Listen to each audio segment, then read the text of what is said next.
Bonjour les élèves. Alors la notion aujourd'hui portera sur la fonction complément du verbe attribut du sujet.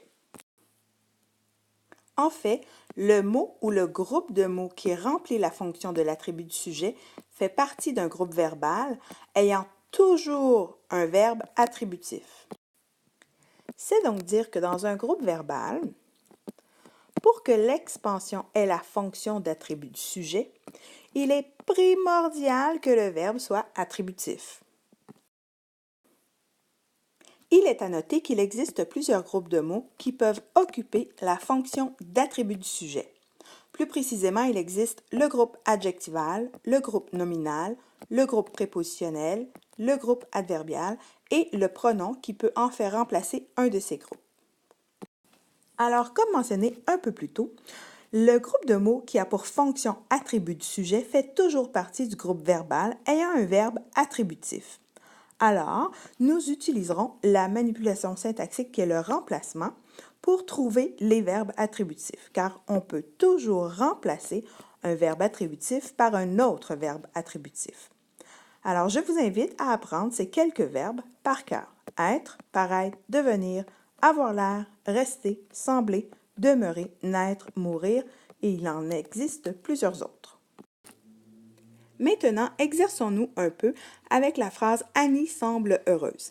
Alors, nous avons le groupe verbal qui est en fait « semble heureuse ». Il est composé d'un verbe et d'un adjectif. Nous voulons toutefois vérifier si le verbe « semble » est un verbe attributif afin de s'assurer que l'expansion est un attribut du sujet. Pour ce faire, nous allons utiliser, comme mentionné plus tôt, la manipulation syntaxique qui va être le remplacement.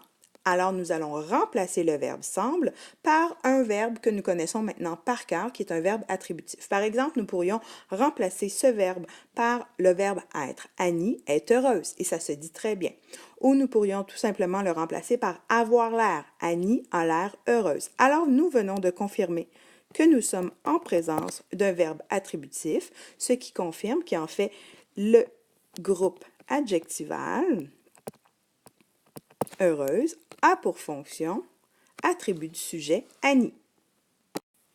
Maintenant, poursuivons avec la phrase « François est un sportif ». Alors, le groupe verbal dans cette phrase est un sportif et nous avons le verbe est, un déterminant et un nom.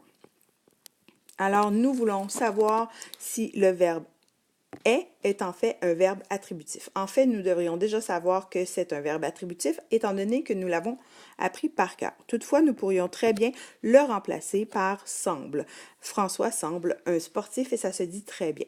Alors, nous confirmons que le verbe est un verbe attributif et que son expansion, qui est en fait un groupe nominal, a pour fonction attribut du sujet François.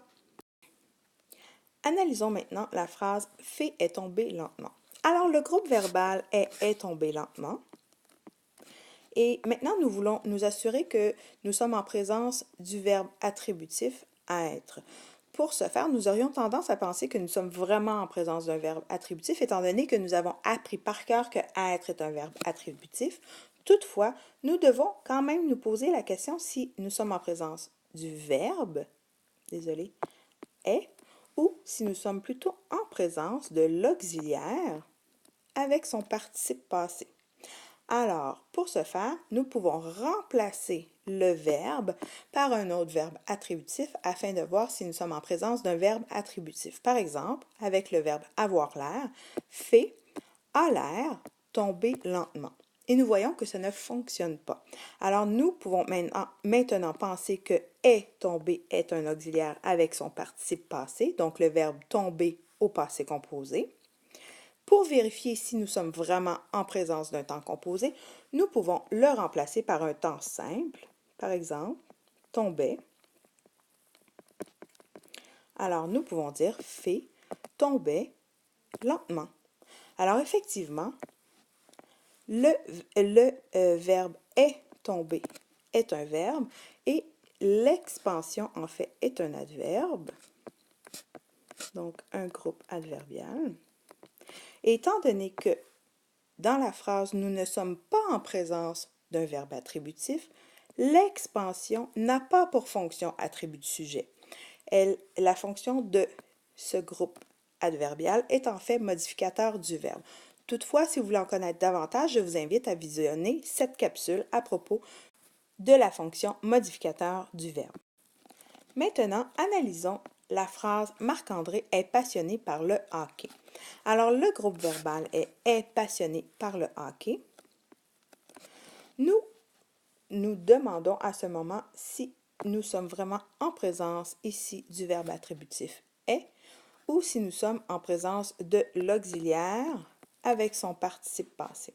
Alors, pour ce faire, nous pouvons très bien remplacer le verbe être par un autre verbe attributif, par exemple, Marc-André semble passionné par le hockey. Alors, nous confirmons ici que c'est vraiment un verbe attributif. Nous pouvons le vérifier avec un autre verbe attributif, par exemple, Marc-André a l'air passionné par le hockey. Alors, c'est donc dire que le verbe est attributif, alors que l'expansion ici est un adjectif et que passionné est en fait un groupe adjectival et qu'il a comme fonction attribut du sujet, Marc-André.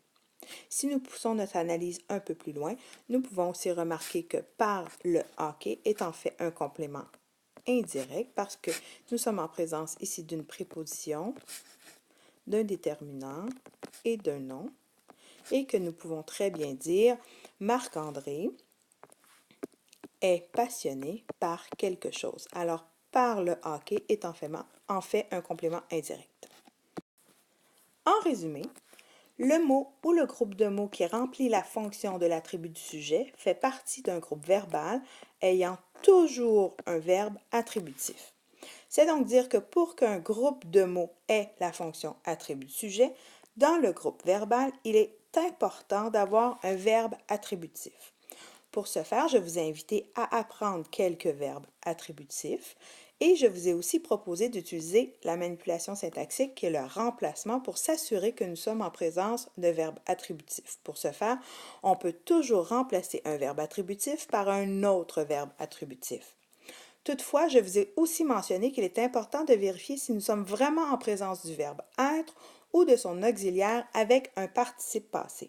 Pour ce faire, on peut tout simplement remplacer le verbe que nous croyons être un temps composé par un temps simple.